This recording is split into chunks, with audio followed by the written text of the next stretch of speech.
ఏపీలో రేషన్ పంపిణీ విధానంలో జూన్ నుంచి కీలక మార్పులు చోటు చేసుకోబోతున్నాయి. ఈ మేరకు ప్రభుత్వం తాజాగా నిర్ణయాలు తీసుకుంది. వీటి ప్రకారం ఇకపై ప్రస్తుతం రేషన్ పంపిణీ చేస్తున్న వాహనాలు అదృశ్యం కాబోతున్నాయి. వీటి స్థానంలో తిరిగి రేషన్ షాపుల వద్దే రేషన్ పంపిణీ చేయబోతున్నారు. ఇలా రేషన్ ఎప్పుడు పంపిణీ చేస్తారు, సమయాలు ఏంటన్న దానిపై ప్రభుత్వ వర్గాలు క్లారిటీ ఇచ్చాయి.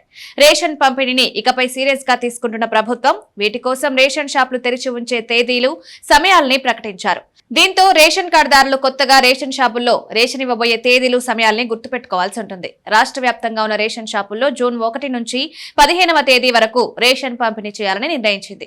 అంతేకాదు ఈ రోజులో రేషన్ పంపిణీ చేసే సమయాల్ని కూడా వెల్లడించింది. దీని ప్రకారం ఉదయం 8 గంటల నుంచి మధ్యాహ్నం 12 గంటల వరకు, సాయంత్రం 4 గంటల నుంచి రాత్రి 8 గంటల వరకు రేషన్ పంపిణీ చేయబోతున్నారు. ఈ తేదీల్లో, ఈ సమయాల్లో మాత్రమే రేషన్ పంపిణీ ఉండబోతుంది.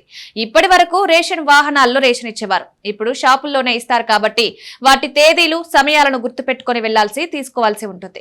రేషన్ డీలర్లను ప్రభుత్వం ఈ సమయాలు, తేదీలను లబ్ధిదారులకు తెలియజేసేందుకు వాట్సాప్ గ్రూపులు కూడా ఏర్పాటు చేసుకోవాలని సూచించింది. దీంతో త్వరలోనే వాట్సాప్ గ్రూపులు ఏర్పాటు చేసి అందులో లబ్ధిదారులకు యాడ్ చేస్తారు. ఆ తర్వాత అందులోనే మార్పులు, చేర్పులు ఏవైనా ఉంటే సమాచారం ఇస్తారు.